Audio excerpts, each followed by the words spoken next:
Oh, nice. We got a lot of music to start off the day. Thank you, everyone, for joining us on the pod. Today, we have Steve the Gamer. Yes, sir. Steve the Gamer is a very good friend of mine. Someone I've been really close with for the last, I don't know, man. How long have we been friends? 6 years? It's going on 6 years right now. That's crazy. It's crazy because I haven't had a lot of people like sleep in my house, but you and CC have.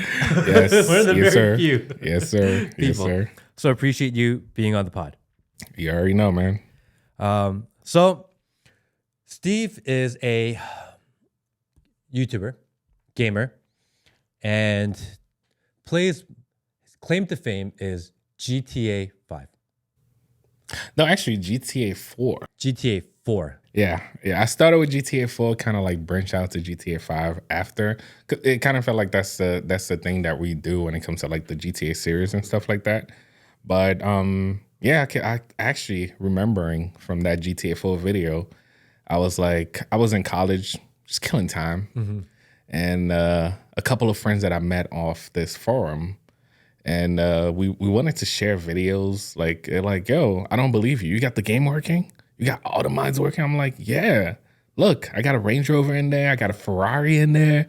And they were like, I don't believe you. I was like, all right, I'm going to post it on YouTube real quick. And then I shared a video. Not knowing that I put it public. I thought it was unlisted. Yeah. I put it public. Video hit like 5 million views. Your first one? Yeah. And I was like, no, I'm new to YouTube. Back in 2010, 2011. Yeah. And yeah, it just blew up from there. But YouTube back in the days did not tell you how much you make and all that stuff. It was just the beginning of everything. And a year later, they sent me a big check. And I couldn't believe it. And then since then, I feel like I've been doing this. So you play GTA you play other games now, but GTA is the one you play the most of. The breadwinner, yeah. And I watch you stream twice a week right now. Appreciate it. I love watching your stream. I chime in all the time. And Appreciate it. It's almost like, it's like listening to a late night radio host. Yes. That's what it feels like. Yes. That's the vibe. That's the vibe. Yeah. That's the vibe we're trying to go for. It's just a couple of friends just vibing. Hey, if we were in that situation, what would you do? What would I do? And stuff like that. And I kind of feel like it's a podcast with the game in a way. That's exactly how it's like a podcast, but with gaming in the background. Yeah. It's amazing. And that's another reason why sometimes we have to catch ourselves from like going past 3 hours. Cause that's all we're trying to that's our limit. 3 hours, kind of like check each other. Hey, we just reached that 3 hours because you're having so much fun. It's like the stuff that we used to do back in real life and you get to do it. The way I look at it, like, man, I used to do this in real life. But now, we're going to get into like, now I have a kid. There's a lot of things that I can't do anymore. And I'm like, wow, I still can reach those things. Like take the Lambos, take the fast cars and all that stuff. So it's kind of a getaway for me too, in a way. Let's, hey, Will, can we put one of the videos on in the background just so that we have reference? It'll feel like it'll feel like I'm in Steve's stream. If we have a GTA video going in the background, go Steve the Gamer 55. That's his YouTube. And whatever the most recent one is. You do several types of scenarios. Yes. When you do GTA. You have the let's go to work. Let's go to work, just everyday life. And that's a character that you kind of play. Yeah. And you live life as if you're his in real life. Yeah. And that's let's go to work. Yeah. And then you have the ones where are GTA as a police officer. Yeah. And these are the popular ones. These are the popular ones because there was a lot of stuff that we didn't know we could do in the game. And once these modders start breaking in, we're like, oh, wow, you could do this. You could do that. Because I remember back in the days when you complete GTA 5, you got bored. Yeah. But like if there wasn't no mods, I don't think this game will be alive right now. Okay, so for clarity for people who are listening or watching and aren't familiar, GTA is a game that is a single player game. Yes. That you play from front to end, like a role-playing game, and then it's over. Yeah, you have GTA 5 Online now too, but GTA 5 Online is more like you get it on. Sometimes it's good, you might have a great experience, and sometimes you have some 5-year-old or 10-year-old just blowing you up out of nowhere. Is it GTA 5 online more like open world? Open world, anywhere from anywhere. Yeah. So most people will play the game and play kind of the campaign. I don't know if that's the right word. Yeah, that's the campaign. But the campaign got so boring after the first year. That's why I was like, all right, you know what? We wait for GTA 5 online updates. Rockstar trying to give us a couple of updates per year, and we just have to roll with that. Until then, you have no choice but to wait. So I got tired of waiting. And there are people out there that modify the game, edit the source code, and add different features and scenarios within the game. And you play that online. Yeah. Yes. So what you play, other people don't have access to. Don't have access. No, I play it on single player. Because online, which actually a couple years ago, where a company which once Rockstar finished with something, Take-Two, they kind of take over it, they secure it. And I remember they wanted to stop GTA modding, like altogether. Like that day, I still remember that day because I was like, yo, my career's over. Yeah. I know I could play other games, but I was like, oh, shoot, they banned modding. And I couldn't, but like that day, I usually don't feel no type of fear or anything like that. But that day was so serious for me because it was like Take-Two went after the main company that I usually use, which was OpenIV. They went after like almost everything. Hey, if you post anything, you have to take it down. And I remember that week I wasn't posting. I was just like, yo, this is the most scariest until we started this petition in a way. I mean, we raised so much money. Really? Yeah, raised so much money. We share the just around so we can actually get it back, and we won. They kind of like allow it. So what happened is the single player is good. There's mods you can actually use on the single player, but there's people that will go online and do malicious stuff and messing up the experience of GTA 5 online, which Rockstar don't like because, I mean, that's where they really make their money after, selling the game or whatever. And the fact that they were messing around with that, it was a problem. And they came after us modders. Really? Yes. And then you guys had to organize, and it's turned out good because, I mean, this is a couple years later. And you're still strong. Playing. Yeah.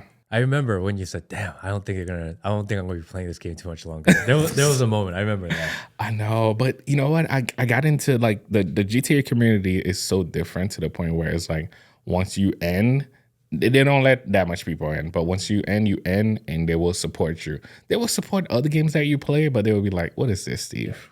Yeah. Like, what is this? Or even somebody that I bring on, like, Steve, I'm not feeling this.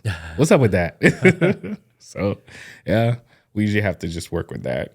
So you have the Let's Go to Work, you have the police one, and you have something called LSPDFR. Yes, which is what you're watching right now. What does that stand for? I've always been curious. I see it. It is Los Santos First Response. Yeah, Los Santos First Response. First Response. I feel like we're missing letters. Yeah, I feel like you know what? I used to always wonder like what it stands for a while. Okay, so it's not something you No, it's not something that I created. Actually, these guys invite me one time. Definitely shout out to them, G17 Media. They invite me one time to Harvard, actually.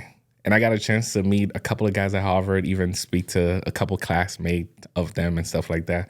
But they got a chance to create this mod where they can actually hook into the game. So which is they use a rage hook. By hooking into the game, they kind of like take over everything. So you become a cop. You become a cop, paramedic, wherever you like, other than just playing like, Let's Go to Work is just a bunch of mods that you can actually use regular, but this one actually hook into the game. So right now, as you can see, I'm playing as a cop. I'm searching the car. I'm pulling you over. I'm GSP right now too. So it become amazing because there was not that much game out there that can actually do that. There's game out there, but there's so many rules to the way you can actually play the game where this game allow you to make a mistake. Once you apply the mods, once you get it working well, you feel like you're a real cop. And a lot of people wanted that experience, which, I mean, as you can see, we are GSP and it's an amazing feeling.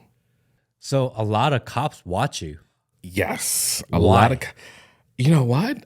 What do you think it is? You think it's because they can't do this stuff in real life? Because when I watch you play, you are acting as a real cop. Yes. So you do like actual cop things. It's not like you're going around as a cop and just shooting everyone up. No. Like there's actual like process to what you're doing. You know what? I had to sit down because I remember back in the days I used to do like exactly what you said. Like I'm going around shooting everybody. Then there were cops that were like, especially NYPD, they were coming at me like, "Hey man, why don't you just learn the law a little bit? Can we get some serious episode? Because one thing that I put on my channel, which was 4K, I was one of the people that's bringing out the 4K quality because everybody loved like, I want to watch on a big screen." The 4K quality and all that stuff, and I was the first one. But you're like, I like watching you, but you just shoot everybody. You're not following no laws. So I had to like sit down for a bit. Not that I have any law background or anything like that, but over time, I feel like I read the comments. I learned from like other officers. I learned from like people that's like, Steve, no, that's not it. If he had drugs on him, you shouldn't shoot him. Like like something like that. So over time, like I feel like it's the fans that kind of show me how to really play as a cop. Because I'm like, I read the comments. No, you can't do that. Oh no, we don't charge for that drug. Oh, we don't shoot. Stuff like that. And over time, I'm still learning today, of course, because I'm not in no law enforcement. But the fact that so many cops sit down and just write. Sometimes they would write me a whole paragraph, a whole email.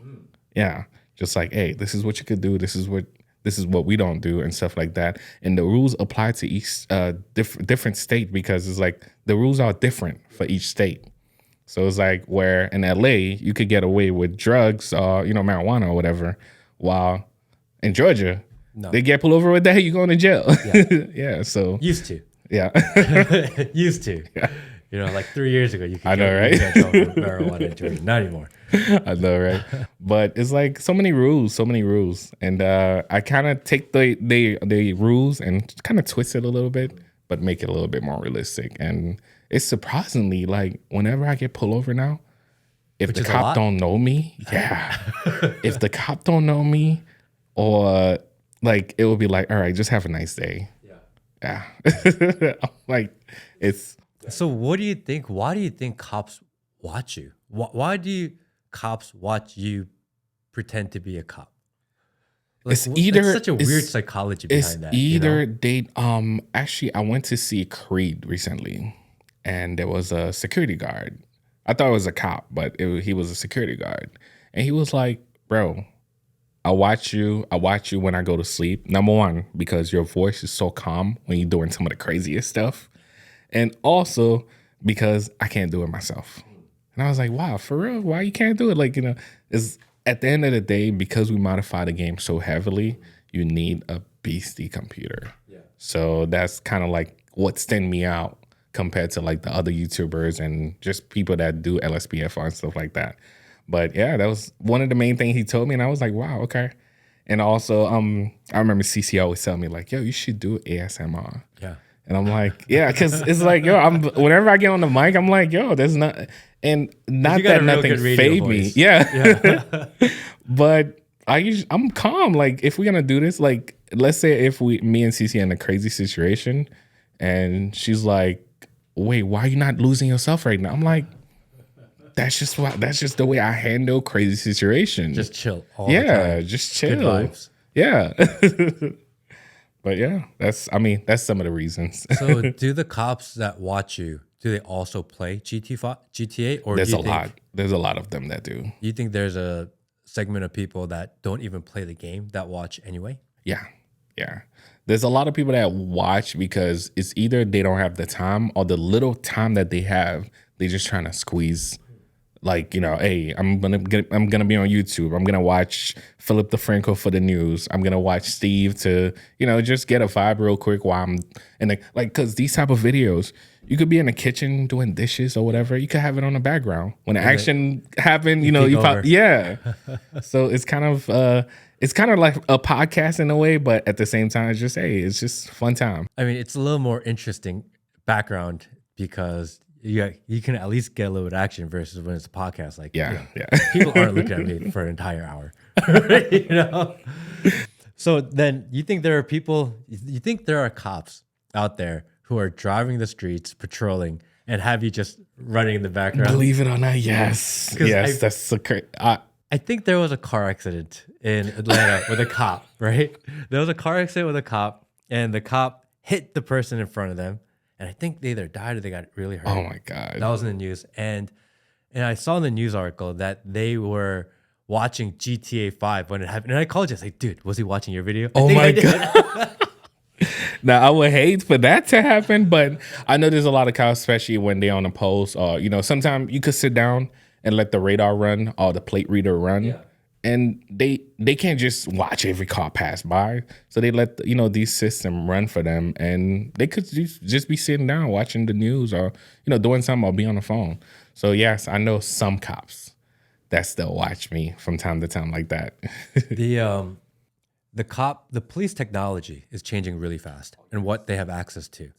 Their plate readers are just crazy, right? I was talking to my wife's cousin, who's a Gwinnett County cop. And he says when he drives to a parking lot, those cameras in the back, they're just scanning everyone, like instantly. Instant scan. As soon as something pops up, they just get alert. Are you guys able to get that into the game as fast, like faster than they absorb? It's about the same. It's about the same. It's about the same. And this is why I think some of the cops are so impressed by some of the stuff that they use, like the Prowler radar. So what happened is it will scan all the cars that's passing by, and it will pick up exactly your car. Hey, you was doing 74 miles per hour. Really? Yeah. It's scary. Yeah. It's scary to speed these days.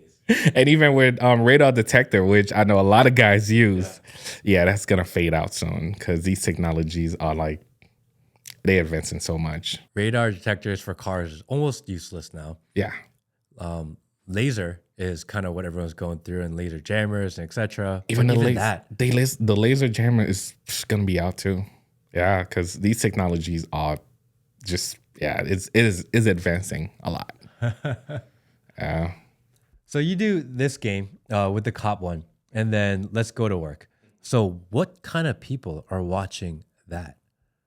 Is it the same group, or do you think it's completely different? It's different. It's I kind of feel like it's a different group because if I stop posting certain things, they're like, I have this guy because I Well, can you put some let's go to work in the background too, just so that when if anyone's watching it instead of listening to it, they have an idea of what we're talking about, because this obviously it looks like you're just watching regular cop stuff. Yeah. Let's see if we can get some let's go to work in the background. Maybe it was something driving a Lamborghini in a mansion or something like this, right? Because when you say let's go to work, it's not like let's go to work from my 1,000 square foot apartment house and I'm not going to drive my Toyota Camry. Like that's not that let's go to work. I got you. Yeah, right? No. I try to change it. So I kind of show like them where, hey, I could start all the way from the bottom and get to certain point.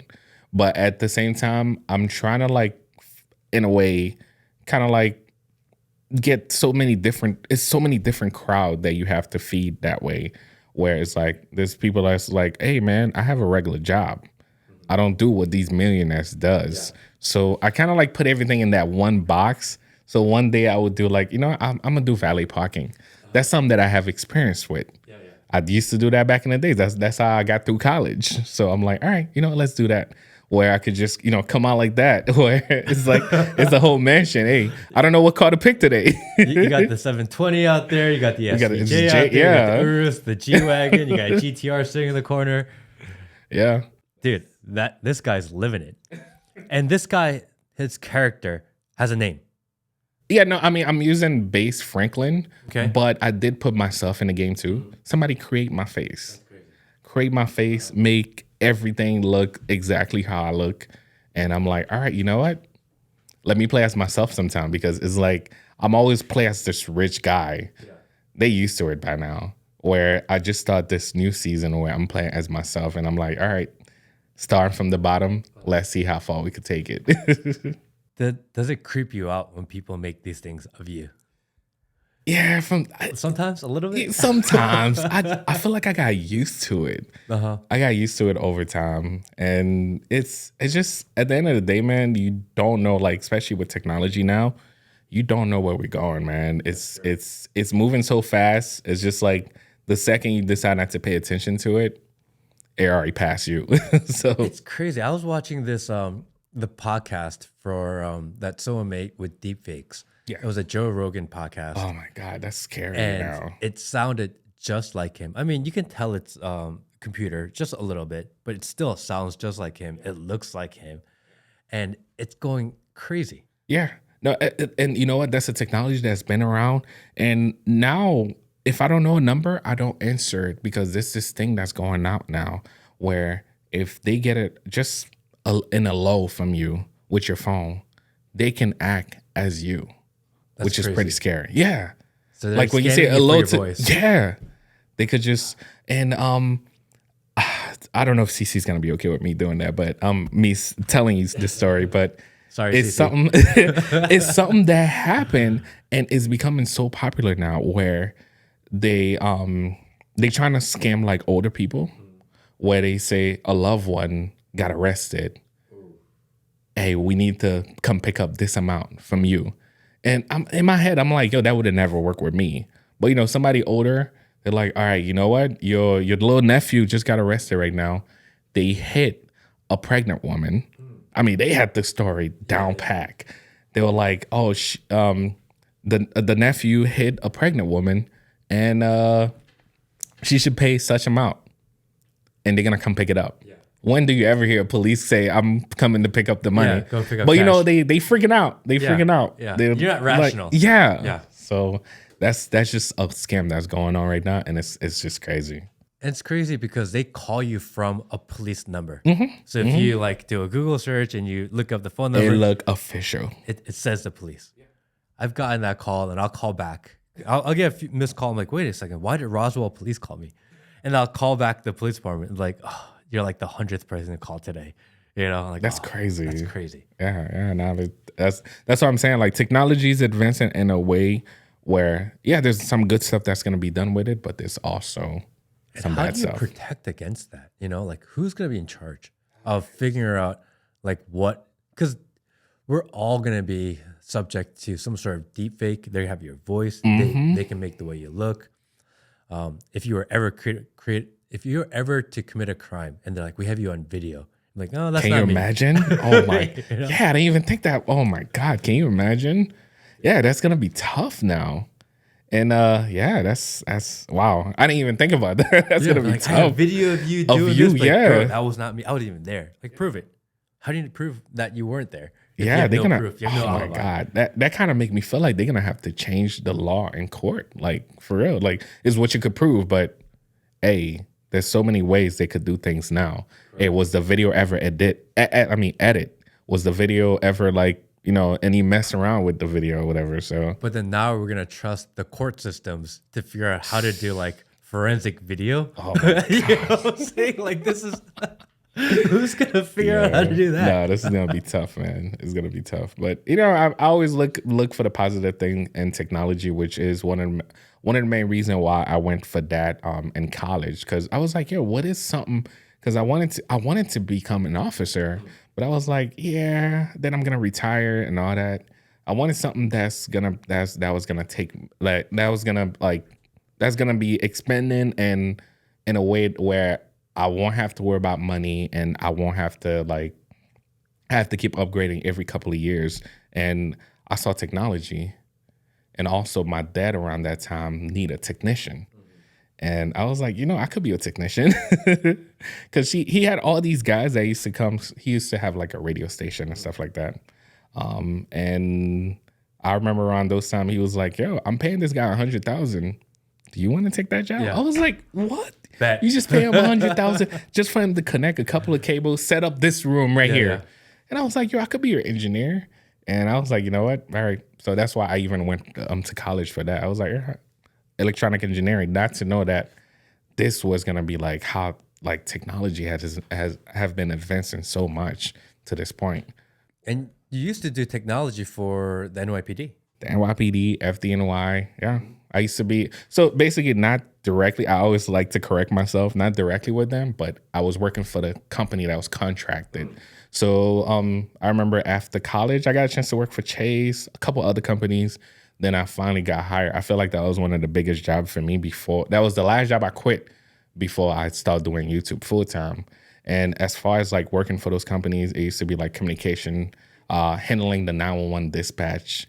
I used to build those computers with my team, making sure like the 911 system is working and stuff like that, which I mean, it was a great experience to be on the background. And also, I still miss that whenever I'm in New York, having a badge. Yeah.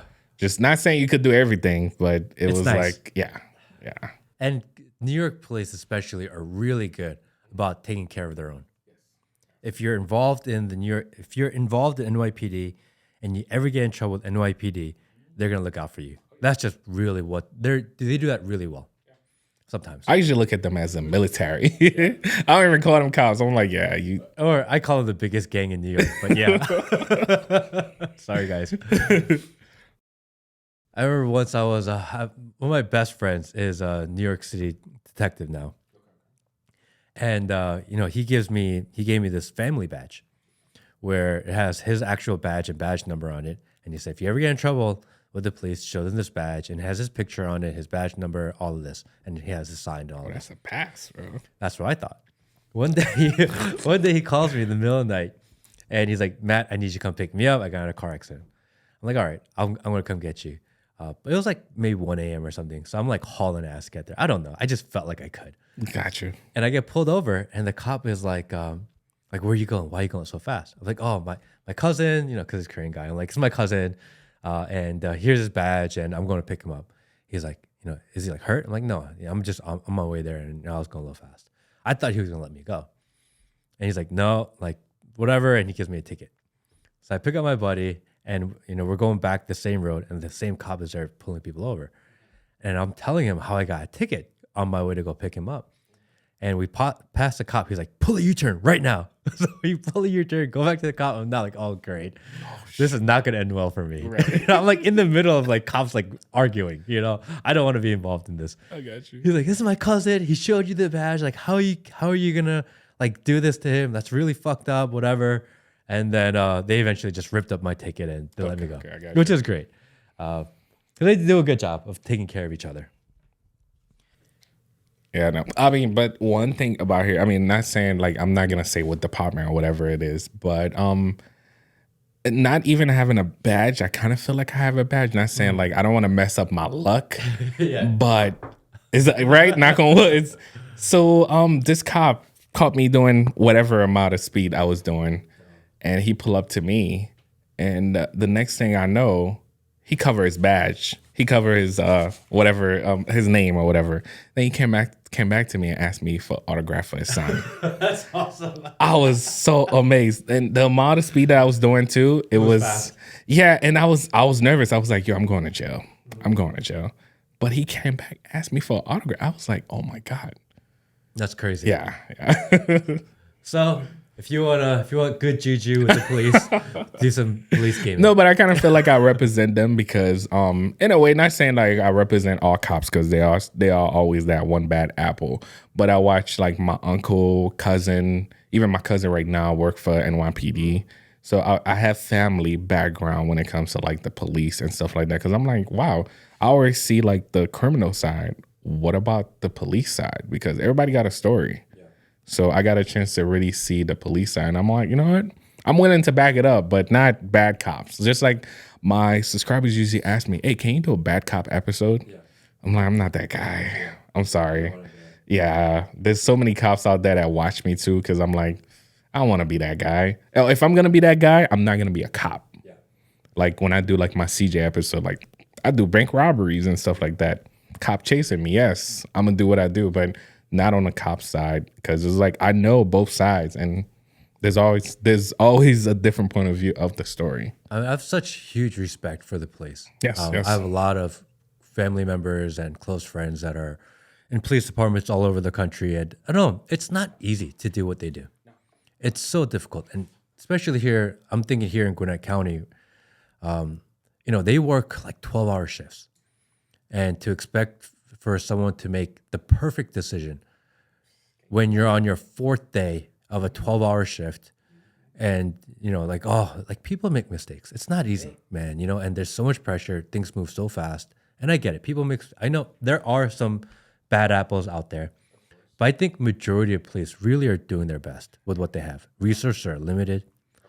It's not easy, man. And I have huge. It's so dangerous too. Yeah, no, it's dangerous, especially for like the state troopers. I give them so much respect.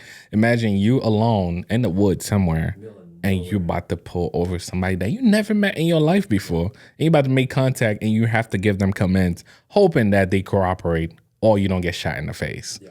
Like, can you imagine? That's, it's scary. It's scary. So, huge respect for the police. Even with what you call it, chop fire or something like that. Imagine everybody's running from the shooting. Yeah. You gotta run to it. You gotta find out who's using that gun. I was watching the video clip of the recent shooting in Tennessee. Yes. And those cops were young. Yeah. And there was so much firing going on. And they just ran right towards that's the job right you take. Towards the shooting. And I was like, that's crazy. Yeah. Good for them. Yeah. Not easy to do. Not that much people can have the courage to do it. I mean, I'd be like, dude, you go first. You go first. You go first. Like, check it out, But they just went right at it. And I don't know. That's not an easy thing to do. So a lot of respect for what they're doing. No, definitely. And even with what you call people in the hospital and stuff like that, because I work in the hospital for a while. I was a manager there and stuff like that. And I got a chance to work in the ER and just watching people walk in like with gunshot wounds or just stuff like that. So that's why I almost became a cop, because the stuff that they have to see. Can you imagine just like that guy that, off topic a little bit, where he murdered his whole family and then kill himself and stuff like that. Imagine walking to that. Crazy. Yeah, just like, I don't care. There's no amount of psych that you could go through to erase that from your head. So and it becomes a part of your memory. Yeah. And then next time you encounter something, it kind of is in the back of your mind, And it's not easy. No, it's not easy. I mean, also the main reason why I quit my hospital job is because I always tell them that. So the people are scared of working in the morgue at night. I was willing to take the job. It was a good amount of pay. And plus, I need a night job because I was in college. That's why I had to juggle jobs because I wanted to finish school. Like, I wanted to get this degree. And they always put me at nighttime. But I always tell them, yo, if it's somebody I know, I don't want to transport them. And they actually made me transport a person that I got friendly with, because it used to be this guy that I know that was on the top floor. And I used to bring him newspaper. He would request certain food that he know he can't get. I'm like, all right, I got you. On my way to work, I'm going to bring you something. And they make me transport him. I was like, nah, especially after knowing the person and taking them down to the morgue. I was like, all right, that's it for me. It's crazy. I didn't even give them 2-week notice or anything. I just left. Yeah, that was one of the jobs. I regret I quit like that because I can't never use their reference again. But it was that was uncalled for. So people assume that YouTubers and big YouTubers, because I consider you a big YouTuber. You have 3.5 million, something like that. Yeah. So I consider you a pretty big YouTuber. They assume that YouTubers haven't had a real job in their life. How many jobs have you had prior to your YouTube kind of becoming big and your main source? I stopped counting. Because I went through, so New York, just like they say, if you could make it, if you could make it in New York, you can make it anywhere. And New York will give you the opportunity. So I remember first time I started working, I was in high school and stuff like that. So you have these agencies in New York where they find you a job, they take half of your pay for a while, and then they just let you be. So they were finding me jobs. I stopped counting because I did so much. I did demolition. I did one job that I almost quit high school for, which was crazy. This guy was paying me the highest amount that you could think of. A kid under 21 was getting paid. I'm talking about I bought a Mustang. I thought I was it. Made it. Yeah. But the only deal was I'm going to teach you this stuff. You need to quit high school. I was like, nah, I can't do that. What was the job? It was an electrician. Okay, electrician. So I got a chance to go around New York City, around Park Avenue. He had the biggest contracts. I remember for Eastern Parkway, 4th of July and all that stuff. We were handling most of these stuff, and he wanted me to quit school. I was like, I don't care. No amount of money could stop. And I did not regret that. No amount of money could stop me from finishing school, because that was one of the things like I'm always hearing, like not saying anything bad about GED or anything like that. But it used to run in my family a lot, where it's like most people was like, all right, yeah, I'm gonna just quit school. I don't need it, this and that. Like, nah, I'm gonna finish that. And man, that job, I don't know if I would have still be doing that, but it was an amazing job. And it was doing something that I love still, like running wires through walls and just doing the electrician stuff. So you've done electrical work. You've done cleaning. You worked for the technology within NYPD and communication system. Mm-hmm. You've done a valet. Yeah. I didn't do taxi because New York, that's a big thing. Yeah, you got to earn your medallion. Yeah. And there was no Uber then? No, there was no Uber then. No. You've worked for FedEx. Yeah, I did FedEx. What'd you do at FedEx? Oh my God, that was home. So I did FedEx home delivery. Okay. Oh man, story time right here. So FedEx home delivery, man. Yeah, I remember even before leaving, like we almost had a big case with the FBI and stuff like that with FedEx, where I was doing like home delivery. I did it for a while. Like I'm a year in. I feel like I'm a pro now. I know the route. So it's all about a route. So with FedEx home delivery, somebody buy a route. So the person that bought Coney Island allow me to take the route. I was day driver. Yeah. And there's certain seasons where it get busy, like Christmas and all that stuff. So you kind of have to get another driver. So you kind of have to split whatever you're making. So I decided to hire a friend. I mean, somebody that I thought I was a friend. Yeah. And to find out that he was selling stuff. From the truck. Yeah. Oh, shit. And got me in trouble. And that's on you because you hired another guy. Oh my God. That's why I was like, not saying that I don't trust friends or whatever, but that was like, oh man, I would never do that again. But FedEx kind of gave me the option. They were like, either you quit or we're going to have to do a thorough investigation. I was like, oh, come. It was such a good job too, because I was like, I kind of stopped college. I did stop college for 2 years around that time. And I thought it was a great job, making good money and all that stuff. And for that to come along, it was like, oh, come on. Imagine when you have to restart and you're like, oh, I don't know where. What am I going to do now? But yeah, they kind of like forced me to quit. And it was like a whole investigation. I don't know if that dude went to jail. I haven't talked since. Nah. But yeah, that was my story with FedEx. So then what prompted you to quit all of that and go straight into YouTube? No, I didn't really go straight into YouTube. I kind of, after FedEx, I decided, you know what? After losing that job, I got that fear because I was in the corporate world where it's like, I'm going to do this, I'm going to do that. Even one time I wanted to get in the stock market and stuff like that. Manhattan, live in New York. Yeah. The suit guy and all that stuff.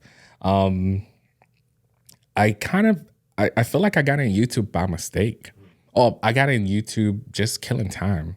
I was killing time in college because I was like, all right, I work. That's when I got the hospital job because I remember my ex used to work at the hospital. So I went for an interview to be a higher position.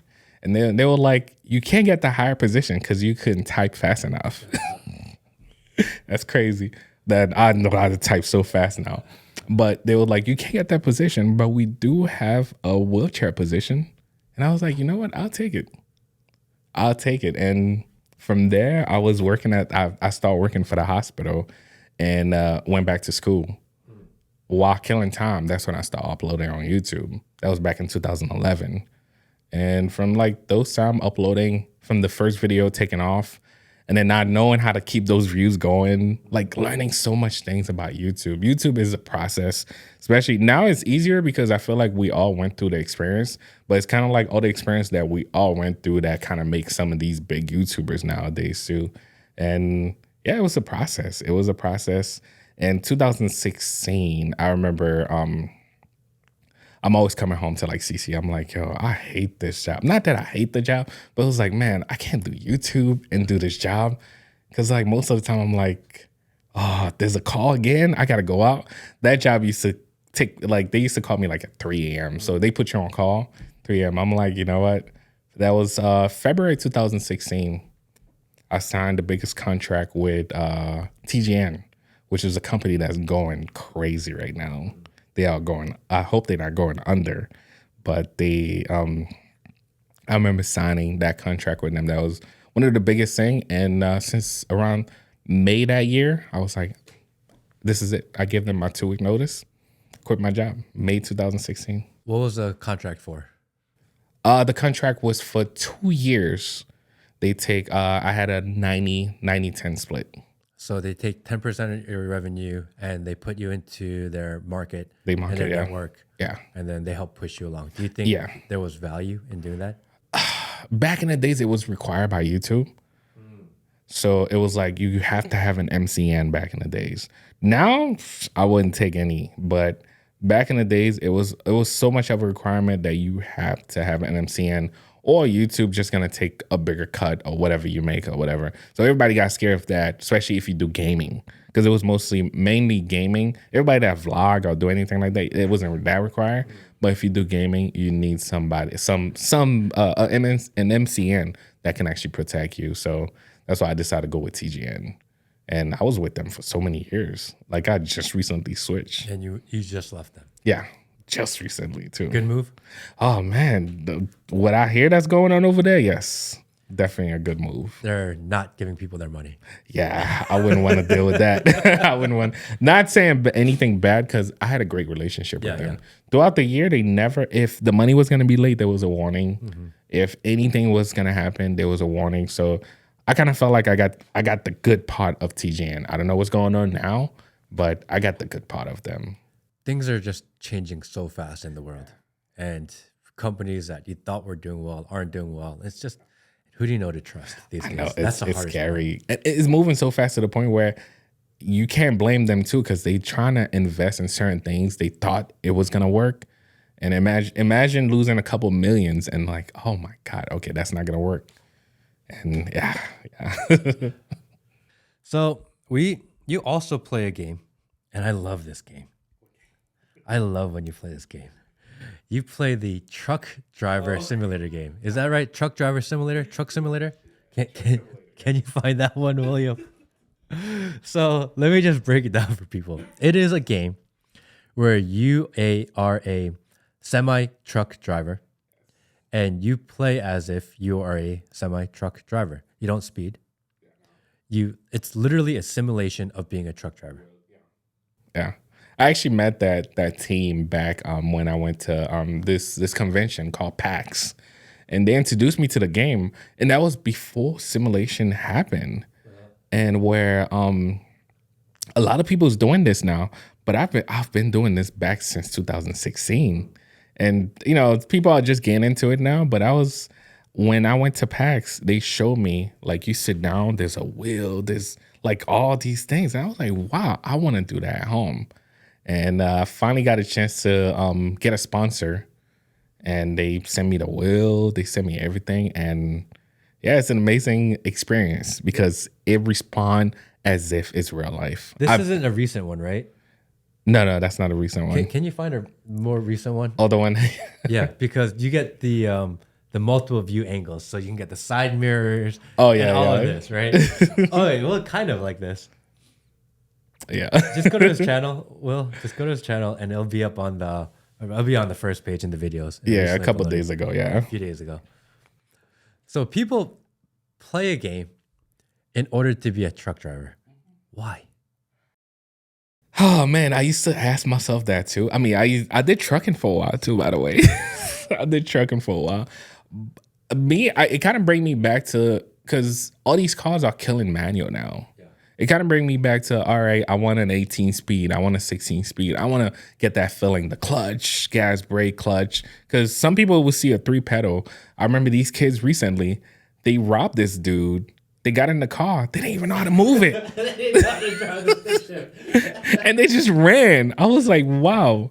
What? I mean, I grew up on that where, yeah, you kind of like see me on the side. Yeah, this is what you're doing.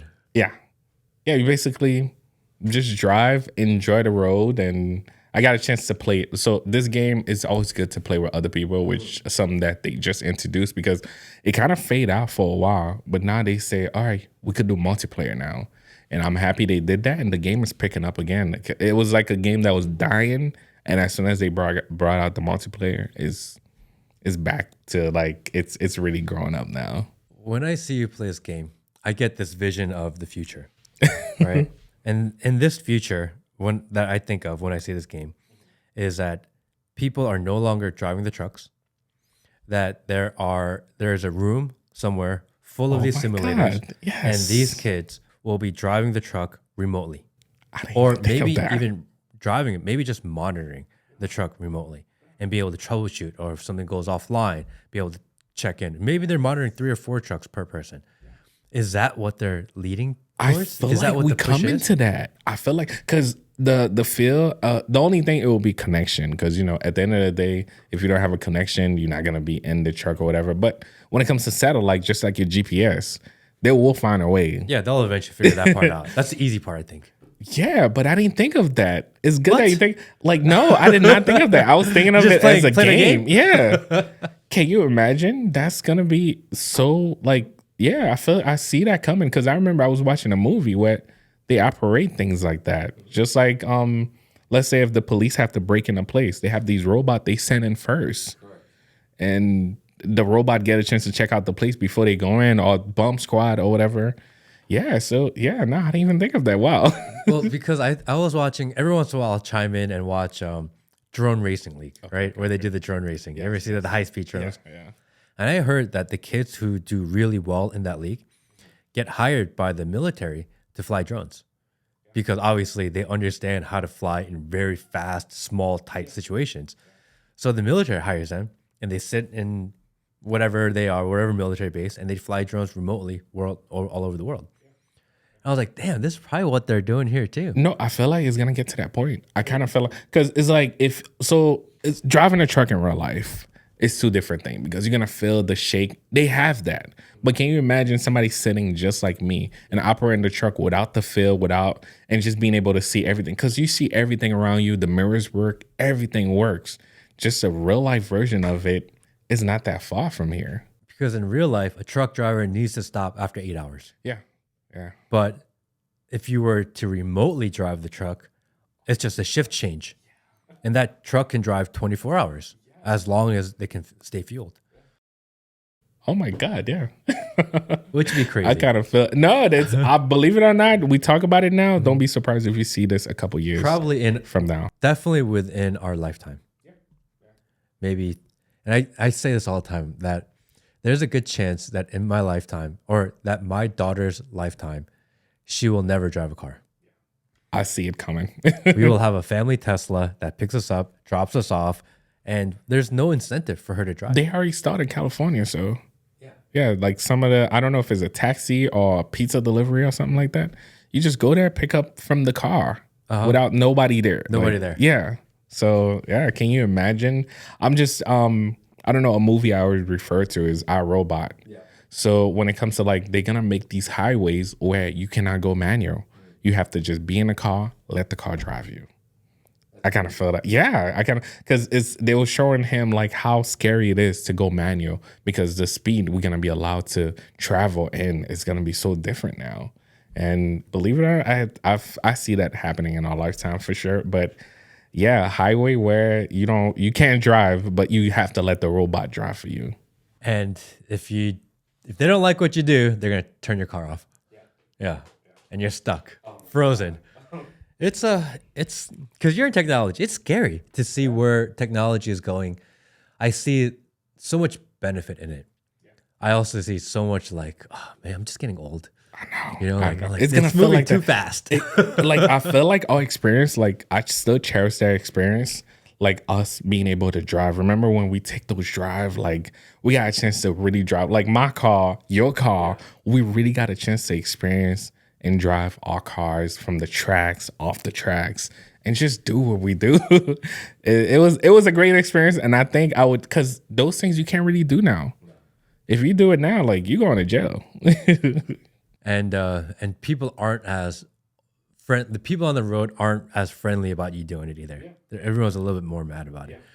I remember when we went to, we were at a half mile event, you and I, and after the event was over, we were driving down, I think from way up in 985. Oh yeah, I remember that. It was like a summer evening, and it was probably like 9 p.m. or something like this. The most beautiful summer weather ever. I think we flew. I think we had nothing but, so I think everybody was looking at, hey, I see a GTR and a Lambo. I'm wondering who's gonna win, but I want to watch this. I want to, because did you see like the cars behind us? The cars were like blocking slow traffic. down. Blocking The cars in traffic front of for us gave it enough space, and we were just like, we didn't know any of them. I know. Just randomly. And that was one of those times we were supposed to record and we didn't record. No, that's something that's just gonna go down. It was just one of those where we were gonna record that night and we were just enjoying life. Enjoying the moment, enjoying the weather, the most beautiful driving night ever. And I remember just those random cars. And it wasn't like nice cars or fast cars. It was just all the cars like, they just slow down. Yeah. And we were just taking off. It was like, go forward a little bit, you go. And it was like this the whole time. Oh man. Like that's before we did the upgrade to our car. Because I remember. And then everything started falling apart. Oh my God, yeah. They modify your car, they said. It'll be fun, they said. It'll be faster, they said. It was, man, I'm happy. That full button was probably like, if you ever get a GTR, like whoever, that full button, or maybe get it up there somewhere. But that the most amazing time that I had with my GTR was when it was full button. Because now, sometimes I'm like, I don't want to break something. Every time I drive and I push it, something breaks. And believe it or not, it's a GTR, but you're looking at 10, 20,000 for things. So I still feel like it's Lambo prices. I mean, there was a time where I thought you have to modify cars because that's more fun. That's what you're supposed to do. And then you start going through modified car problems, and you're like, "Damn, it was most fun when it was stock." Yeah, maybe we are getting old. For real.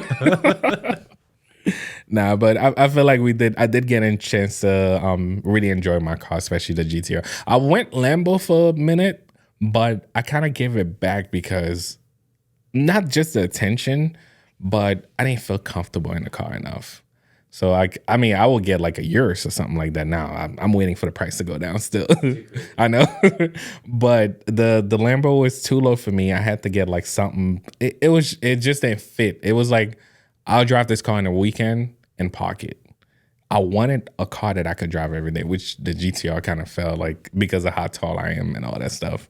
Before you started going too heavy in the modifications. Yeah. Oh my God. Because your car was in the shop for like a year, 2 years. Man, that was a bad experience. It was kind of my fault with that experience because, not saying that shop is a bad shop, but that was my GTR was the first GTR they were doing. They did other GTRs, but my GTR was the first GTR they went heavily modded on, and also was going through a pandemic, and parts would not come in until like, so it took a year. I remember when I did podcasts with Harry and. Oh my God. It was like, is your car ready yet? Is your car coming? While they switching cars, I kind of fell in love with my car in a way. I fell in love with my car to the point where it was like, yeah, I want these other cars, but the feeling of being in a GTR or just go for it. It was just, it's different compared to a lot. You used to do a podcast called Flexcast, and you did it with Haas and Harrison Neville. Harrison, who we've had on the channel before. Haas, actually, we've had on as well. And you guys don't do it anymore. No. Why did that? I ask everybody, and everyone has a different excuse. I don't know. Why did it fall apart? So I kind of feel, and would you do it again? Yeah, I would definitely do it again. But I feel like we were doing it in an era where the world was changing. The world was changing to the point where it was like, we were flexing while the world was like, man, I'm trying to save my money. I don't know what's going to happen tomorrow. Hey, I'm not working. Hey, I just lost my job through the pandemic. I'm not thinking about this or that. So it was just timing in a way. And from timing, I ended up having a kid and stuff like that. And I kind of felt like we lost the drive for it. We lost the drive because, I remember Haas put so much equipment and high-tech stuff.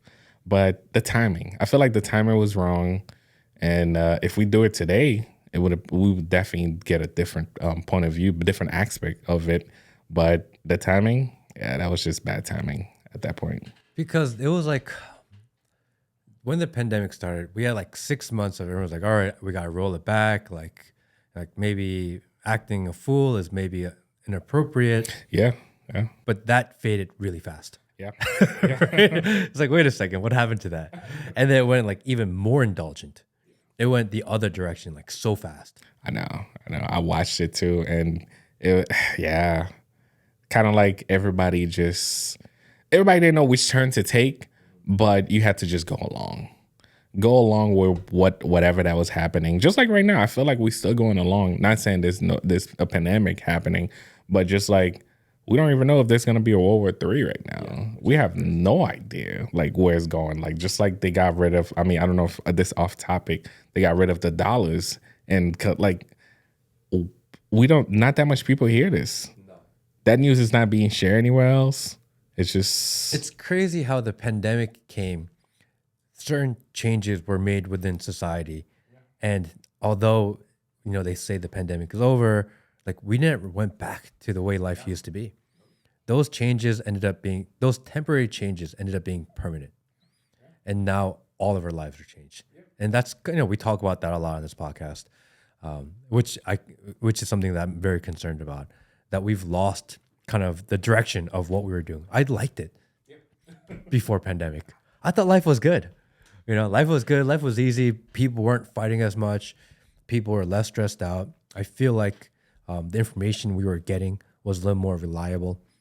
And then all of a sudden, people started lying to you, and then it's lying to you. And then now they're so comfortable in lying that it's all okay. Yeah. It don't even bothers. And you're so used to being lied to that it doesn't even bother you that you're being lied to. Yeah, that transformation happened, and it did happen so fast. I'm not sure if it's because like we really got a chance to sit back and watch, because there's certain people that did not have enough time to watch YouTube, to watch TV, to watch all that stuff. So I kind of feel like everybody got a chance to take a break, and you had a choice now, not just like your job had a choice for you or whatever. And yeah, just like you said, the direction we went, I don't think we ever going back to the way the world was. And is that just us being old boomers? We're like, it was better back then when we walked to school, and is that what that is? And I think all the time. It is, but it's not, because what you call it? In a way, the way money's being made now is so different. Like you have 17-year-old millionaires now, 16-year-old millionaires. And they're too young to have that much money. Yeah. Yeah. Having that much money at an early age, like it's so many things that's changing. So you got to see it from their point of view. They're like, wow, I made it now. Versus us is like, man, it's tough time or good time. But that's where they going with it. Like, as far as like we have younger millionaires, younger experience. Some people might not have the experience, but they have access to so many things now. And just imagine these kids. Like, I'm watching my son the other day using a computer. Whoa. I was like, no way. So the video, so there's these, he watched Miss Money, Miss Money on YouTube. Whenever commercials pop up, he usually like, hey, he's like, help. Now he don't even wait anymore. Uh-huh. He was trying to find a way to click the mouse, the skip button, and he did it. I was like, no way, I did not just see that. Yeah. He clicked on skip, and every time he looked now, he skipped. For reference, he is not yet 2 years old. No. And he understands how to skip. Wait, Steve. Mm-hmm.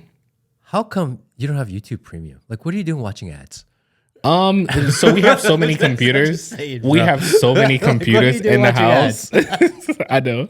I don't log in. So I have this rule where there's computers for the public, there's computers for private.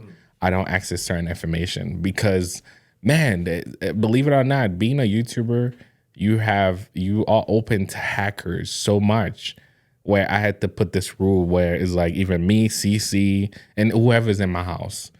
Hey, you cannot go on a computer where I have my channel open at.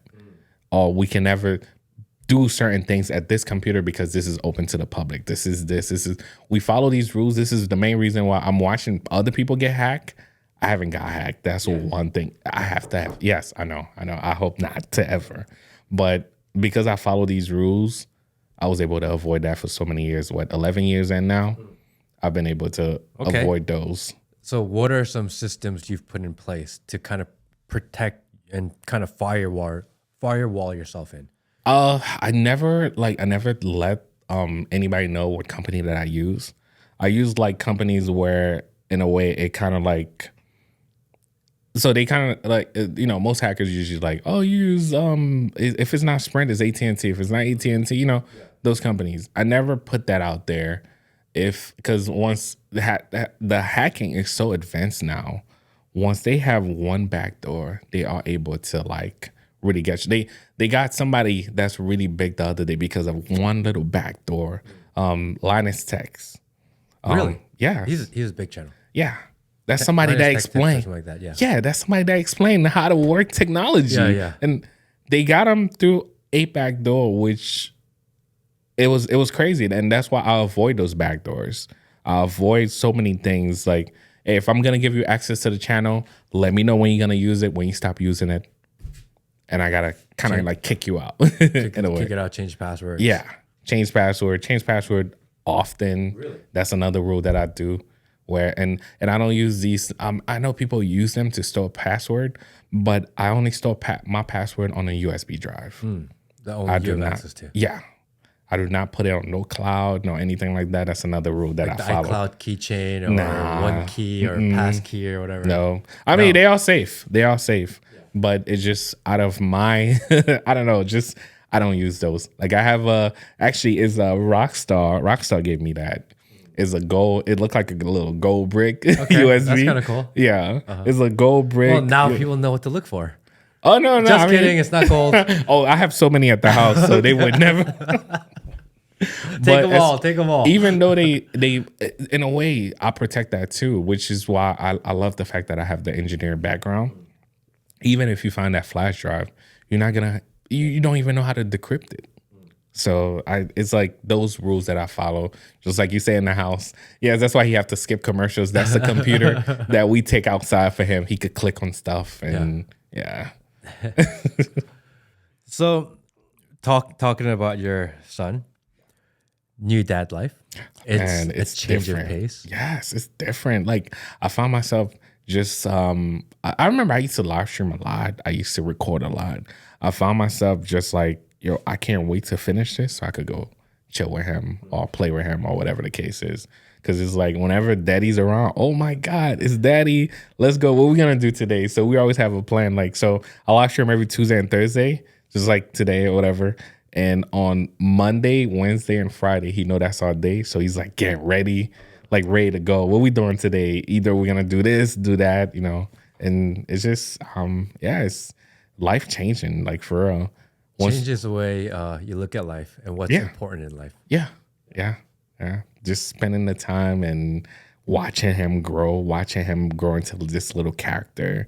And yeah, it's an amazing feeling, man. Do you think he's more like you or more like CC? Personality. You know what? He got both. He got both. Like the in a way, the stuff that I'm seeing that he's remembering and the way he uses it, I'm like, wow, this is so me. And then when he catch an attitude, I'm like, oh my God, this is so CC. Because he's like I would be like, all right, here's the water. Here's the water. I'm playing with him. I'll take it back. Here's the water. I could do it 5 times. If I do it 6 times, he's gonna lose his shit. He's like, water. Yo, and then if I do it 10 times, he's like, I don't want that water anymore. I'm like, oh my God, that's so CC. Oh my God. Yeah, so he kind of have like half and half in a way. The only thing, he looked like me. He looks so much like me. He looks like a light skinned version of you. Yeah. And as crazy as it sounds, that's the way I used to look as a baby. Oh, really? I gotta show you a baby picture of me. Just darkened up over time. Yeah, he looked exactly like me. And I don't know, it's just an amazing feeling, man. I mean, I always wanted a girl though, but I'm okay. I'm okay with a boy, and it's life changing, man. Yeah, I have a daughter, and I love having a daughter. It really changes your perspective on women, just because of it. But like, damn, I kind of want a son too. I mean, my mom used to tell me that all the time. She was like, get a son first, then your son could look over, the girl or whatever. I was like, yeah, that's why I was like, I'm okay with it, but I wanted the girl first because I always feel like, he's gonna be a mommy's mommy's boy instead of like, the girl is like, oh, daddy's girl, little girl and stuff like that. But I don't know. He's really showing me a different point of view because it's like he's trying to like do half and half. It's like he know what CC's for and he know what I'm for. Like that's why I try not to put him to bed all the time because he's like playtime. Like I'm like, yo, I'm trying to put you to sleep. Yeah. This is not playtime, bro. And he will be looking at me like, are we gonna get up? Like, come on, can we get out the room? I'm not going to sleep. Cars on the floor. Yeah. So yeah, it's different. And he likes cars because daddy likes cars. That was my fault. I keep buying cars. I just not every toys that he wants because sometimes there's certain toys I'm like, no, you're not getting that. Yeah. Like there's certain times like he want to just he haven't gone toward guns or anything like that, those little toy guns. But anytime I see a car and I would just like make the noise for him, now he started doing that, and it's it's an amazing feeling. But at the same time, it's like, man, he loves cars. How do you balance? Because kids want everything.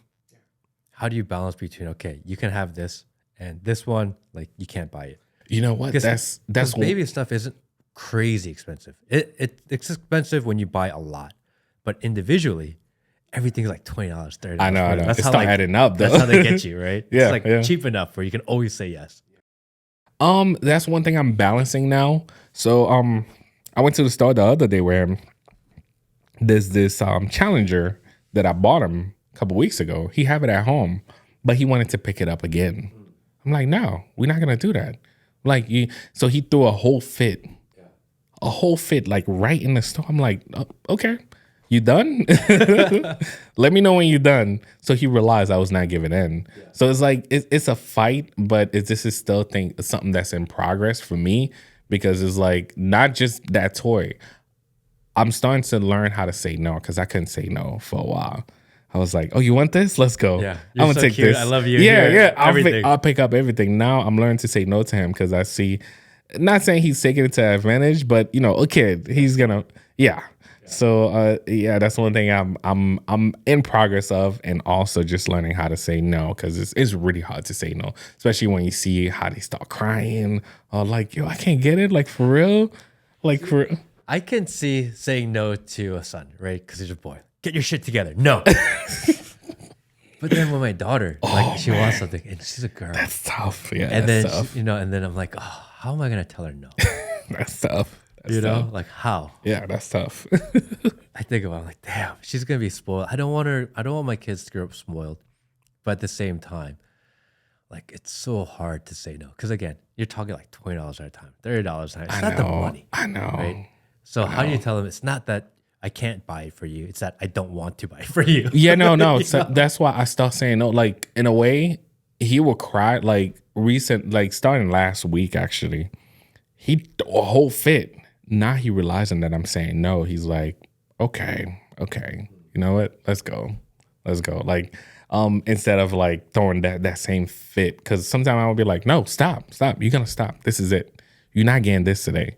And I remember one time too, like, I was trying to play mind game with him in a way where he had the toy and then I finally give him his milk. Whenever you give him the milk, everything is out the way. Yeah. So I took the toy and I put it down. Tell me why he knew exactly where I put it down. And he was not even looking. Yeah. I was like, oh my God. It was like two little cars. I put them down by the bread. I was like, all right, let's just keep going. No. He's like, no, look, I want you to go right here. I'm like, where's right here? Then by the time I got back, I'm like, yo, how did you even see that? But, they get so smart. Like, he is so smart. And I feel like even with the mind game stuff, like when it comes to kids, like it's a lot of those things you have to start early. They observe everything. Everything. They absorb it all. Yeah. So, what is the future of Steve the Gamer? How long is YouTube going to be your thing? Is there an opportunity where you would like to do something else? Like, where are we going here? I know You've been doing YouTube a long time. I know it's been a long time. It's just that's the thing that I'm figuring out right now, because it's like the more time I'm spending with my son, I'm like, I don't know if YouTube is gonna be a good thing anymore, because I have the opportunity to start like multiple companies. I mean I did, but at the same time, it took a turn to the left, and I just it's really stressful, especially starting a company from scratch. So I mean, at this point, I feel like I just got to pick something and go with it, and just hopefully say goodbye to YouTube one of these days. But in the meantime, I feel like I'm just rocking with YouTube because it's also giving me the time that I could spend with my son. Because it's like, all right, you know what? If I do night shift while he's sleeping, I have the whole day with him. So I feel like I'm just juggling that until I find that thing that I want to do. Because one thing that I learned is if it's not something that I like, it's just gonna make it hard for me. That's when you start with stress, because it's like, I hate being stressed out. You only get stressed out about something that you do if you don't like what you're doing. And I'd rather do something that I love doing and just go along with life. And also that's one thing that I always do. Like, I don't talk about donation. I don't talk about stuff that I do, but I like to be able to give back in a way too. So, I mean, you were telling me how you were doing stuff with the education system. Yes. That's something that very interesting. Yeah, I do. I like even stuff like that. Yeah, we do stuff like that in the background. Yeah, because it's like it feels good when I'm there. Yeah, no, we talking about it now. Yeah. It was I kind of got access to that through a friend. He worked in the New York education system, and he was like, "Yo, why don't you come up with some stuff? We could you made it through gaming. Like, bro, you made it." Sometimes he usually trying to like check me. It's like, bro, you made it. Yeah. Like, for real. There's not that much people that made it through gaming. Like, you could say like, yo, I play video games for a living. And I was like, yeah, but I don't look at it like that. But in a way, he's kind of showing me like, because the education system look at video game like, oh, it's just a distraction in a way. But video game could really just be a getaway or something that you use, or educational in a way too. So in a way, we're putting something together where we trying to like do stuff in New York where we could bring like a curriculum in a way where we could just teach these kids not just how to play video game, but through CC's foundation in a way to just teach kids how to do certain things, and I would say it's like an after school program. Yeah, so it's gonna be run by CC, of course. So it's not just playing the video game, but everything else that goes along. Everything else that goes along, because in a way, therapy. And she could explain more. I'm gonna try to see if I could get her to come over here. She could explain it more, but she do have that foundation, and just in a way to help others, especially the people that don't have access to. Believe it or not, there's a lot of people that don't have access to some of the technologies that we have access to, where they still just trying to make it by. And I feel like, even with the giveaways, when I do them, like I do my giveaways on a low, unless like it's something big, just trying to give back in a way. Yeah, but I remember just growing up in that same system, which is in Brooklyn, or if you're in Coney Island or wherever. There was a time I didn't have a computer. Yeah.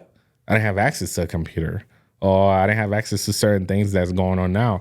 Believe it or not, right now, there are some people that don't have access to certain things unless like it's provided by the school or a free computer from the school and stuff like that. So we're just trying to help out in that way, where they're going to have a room where they could come, try out these things, see what they like, and have access to things that they cannot have access to anyway.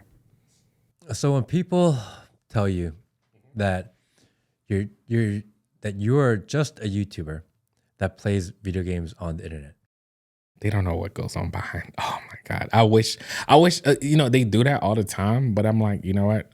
You don't know what goes on behind the background. And also just trying to stay relevant, like to even be able to stay relevant for so long, it takes a lot. Because you have longevity. Yeah. Yeah. You've been in this game a long time. And you haven't been caught up in anything crazy. No big controversy. Yeah, just trying to stay away from that. Yeah. And I know you work really hard. But people think, oh, it's so easy. All you gotta do is play a video game. I wish. I mean, not just saying like, oh, you gotta think about the next viral thing, but you gotta stay connected with your YouTube, with your subscribers. You gotta answer people. I mean, there's so much that goes on behind it. And you got I try to work with limited companies because that's how the controversial stuff start. If I can't trust a company, I'm not gonna work with you. Like a main company that connect with me for so long now, NASCAR, and you know, there's so many other companies where I was like, you know what? If I can't trust that company, I'm not. I even had a company that offered me a large amount, and I was like, wow, nah, I can't take that. They was like, why not? They just thought I was gonna be surprised by the amount they offer. I'm like, I'm just not doing it because I know what you're doing behind doors with me introducing my following to you. So yeah, there's so many deals that I could have taken. I just choose not to because it's like, yeah, it's good money, but not all money is good money in a way. Yeah, I try my best to just stay away from that for so many years. Are you still playing the NASCAR game? From time to time. But they sponsor. I mean, shout out to NASCAR. Yeah, they sponsor you were me at their still. events. Yeah, whenever they have anything, they still shout me out. They still bring me around and stuff like that. So yeah, there's other companies too that I'm still working on, but you know, just building relationship in a way. So it takes time. I just don't want to like give there's a company that was trying so hard. Oh my God. But I know what they do. And yeah, I could have made so much off of it, but that's not the route that I want to take. And I like to protect my online persona because, you know, we all have our online persona and stuff like that. So yeah, that's why it's like so many decisions you have to make because once they put those dollars in your face, you're like, oh man, oh my God, that's life changing. But is it really? So most YouTubers that I meet and I know, and we happen to know a lot, they have their online persona and then they have their real life persona. I think you may be the closest between real life and online that I know. Yeah, I try not to because it's there's no two versions of you. You are you. Yeah, because it's like putting on a mask. Like, what's the point? Then I'm not living. So it's like what you see online is what you see offline. Exactly. That's just me. But do you feel like if you were to ramp it up for YouTube, that it would be beneficial to you? Or oh yeah, I'll be on top. I'll be Mr. Beast right now. For real, because I feel like I know the game. I know how to play the game, but it just... But you have to play the game. Yeah. Yeah, so I'm playing my own game. I am in my own lane in a way where I don't have to stress out about, like, I'm in control in a way. Not saying that I'm crazy about being in control, but I just didn't want to play that game where it's like, I'm going to fake it for you, or I got to turn into this clown because that's what you want me to do. Don't want to do the dance. Nah. Man, and that's so tough, man, because it's so much harder for anyone watching. If you want to try to grow online, it's the long, hard road to grow being who you are. If you put on the mask and you do the dance and do all this, the door's open wide open. Yeah, it's wide open. But until that mask doesn't work anymore. And then they say, put this one on. And this one on, and this one. And then you're not who you are anyway. You're just a shell of who they want you to be. And that's most of the YouTubers, which just sucks, you know, because we look up to them. We look up to YouTubers. We spend so much time. Your subscribers spend so much time with you. How many hours do you think your average subscriber spends with you in a week? Like your top crew? I would say anything over 40, which is crazy. But just like I say again, I try to make it in a way where you could be doing something else while watching me. I don't want you to just focus on me. Like I kind of put it in a way where it's like, yo, I could be driving and listen to this, or I could just be, I don't know, watching a movie.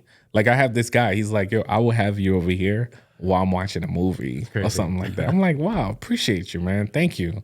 But at the same time, it's just They just want to appear like, it's either a vibe or I don't share that much information where I'm trying to like educate you, because I one thing I learned about YouTube where it's like, if you don't fit in that category, they're not gonna push your video, or they're gonna be like, I don't think this is for you. Because I remember one time I trying to teach like how to build your credit and this and that. It was like, Steve, no, that's not your lane. Yeah. Can we just stay focused on, hey, this is fun time. I'm not thinking about money. I'm thinking about, wow, look at this guy. He's just having fun, or he's just rich in the game, or he's, just a different lane. So it's just, that's just the way it works. I think that's tough. That's tough for me because obviously not a new channel, but kind of a new channel, new podcast. And, I talk to everybody. A lot of the people that I've had on here, personally. And then I do some conversations where just like batshit crazy stuff. Yeah. And YouTube's like, what the fuck is this guy doing? Yeah. In a way, it's like YouTube give you the ball, but you have to learn how to censor yourself in a way. Because it's like there's certain things you can't, like there's one person I know, if we talk about it right now, I bet you that video ain't gonna make it nowhere. That's true. Yeah. That's just the way it is. In a way, you have to censor yourself. When you're crossing that line. YouTube kind of like give you the ball, hey, don't cross that line, don't cross that line. And I hate that, man. I hate that they don't even have to tell you what to say or not say. Now we're expected just to censor ourselves. And we do it. Because we need them. Yeah. And we need their algorithm. I hate their algorithm, but I need their algorithm. We all fight for that algorithm, man. And we are just slaves to this algorithm that dictates what we can and cannot say. And some days like, fuck it, I'm just going to do it anyway. And then you're like 2 days, I'm like, all right, like, my channel's been dead for 3 days. Nothing going on. And obviously, we know what happens. Like even this morning, because I wanted to touch on a subject on one of the video that I did, and they were this morning I woke up to age restricted. I'm like, don't touch that one. On. They said no. Yeah, and I mean I kind of feel like that's the way we communicate with YouTube. It's like, boom, okay, you know what? Nope. We're not doing that anymore. And I know it's crazy because it's like, I know exactly what I say and when I say it, and now, I was like, how can I fight it? Just, We're like training ourselves. Yeah. It's a scary thought. I know, but hey, that's part of being an entertainer in a way too. But I think that's what I really like about your videos is that I could be watching you and you're playing a cop. You could be a guy going to work. You could be a guy driving a truck. You can be a robber shooting up, everyone. But your vibe is the same. And it's always a vibe of positivity, regardless if you're the one shooting or the one being shot. Yeah. No, because in a way, I kind of see it like I got a chance to see all that point of view. And I got a chance to sit in that chair one time. We all did that one time in our life. Like I remember one time, I know that's just like a story, but this guy, I remember it was like a store. I took something and I'm walking away with it. The guy saw me and I was like, oh shoot, I got caught. How old are you? I was probably like 9, 10. Okay. And he caught me and my cousin. I was influenced by my cousin, of course. He passed away. But he was like, yo, just take this. And I'm like, yo, we're just going to walk right out. And I'm like, okay, you sure that's going to work? The guy caught us. He didn't catch my cousin. He caught me. He was like, I'm giving you a chance. Just put it back. I'm going to act like nothing happened. And then since then, I just never like do anything like that ever. Unless it's driving really fast. Yeah. Like call you out. Nothing. No, but as far as like stealing or doing anything like that, because I always feel like if you steal something is going to get taken away from you too. Believe it or not. Like I always look at it that way, at least growing up. And I remember that guy gave me that chance and I took that chance like for life where I'm like, I'm just not going to do that. That's it. That's just what I follow. So then maybe a word of advice to probably at this point, there are a lot of your loyal, diehard subscriber fans that are still watching this and listening to this podcast. Of course. Because I get messages till this day. Are you serious? Hey, how's Steve? My Instagram inbox will be like, hey, where's Steve? How's Steve? Like, we did videos maybe 4 years ago. I know. Hey, how's Steve? Are you still hanging out with Steve? Like, can you tell him I said hi? I still get those. To those guys who watch everything that you do, to listen to what you say, to take your advice seriously, if you could give them maybe a word or a piece of advice, maybe of positivity or of what they can do to improve, maybe as a final message. Wow, that's a tough one. Wow, that's actually a tough one. My grandparents are, they believe compared to where society is now, is so different that I feel like I was lied to. But you got to believe in yourself and you got to keep moving forward in a way.